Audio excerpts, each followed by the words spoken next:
আসসালামু আলাইকুম, দেশি কিচেন ডায়েরিসে আপনাদের স্বাগতম। আজকে ঝটপট একটা রেসিপি শেয়ার করব। দেখতে পাচ্ছেন এই ভাজিটা কতটা লোভনীয় লাগছে, খেতেও কিন্তু অসম্ভব মজাদার। আর সেটা হচ্ছে আলু পটল ভাজি। তো চলুন দেরি না করে রান্নাটা শুরু করি। প্রথমে চুলায় একটি কড়াই বসিয়ে দিচ্ছি। দিয়ে দিব 1 টেবিল চামচ তেল। তেলটা গরম হয়ে গেলে 3টা শুকনো মরিচ টুকরা করে রেখেছিলাম সেটা দিয়ে দিব। এখন কতক্ষণ ভেজে নেব। ভাজা হয়ে গেলে দিয়ে দিব আগে থেকে কেটে রাখা বড় সাইজের 3টা পেঁয়াজ কুচি। সাথে দিব স্বাদমতো লবণ। পেঁয়াজটা হালকা ব্রাউন কালার করে ভেজে নেব। কিছুক্ষণ ভাজার পর দিয়ে দিব 8টা কাঁচামরিচ ফালি। এখন কাঁচামরিচটা পেঁয়াজের সাথে কতক্ষণ ভেজে নেব। আপনারা যেমন ঝাল খান সেই অনুযায়ী কাঁচামরিচ দিবেন। কাঁচামরিচটা 1 মিনিটের মতো ভেজে নেব। এরপর দিয়ে দিব কেটে রাখা বড় সাইজের 3টা আলু। আমি আলুগুলা চ্যাপ্টা করে কেটে নিয়েছি।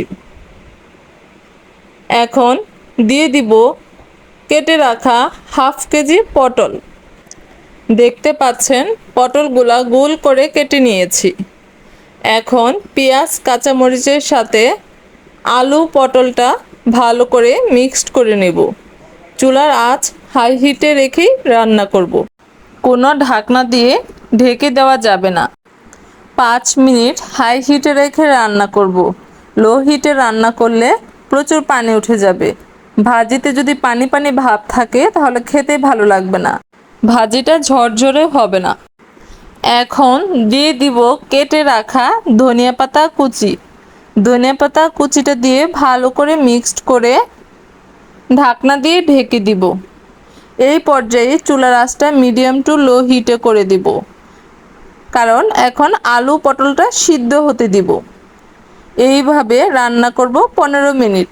মাঝে মাঝে নেড়ে চেড়ে দিব, না হয় নিচে লেগে যাবে। ফিরে আসছি 15 মিনিট পর।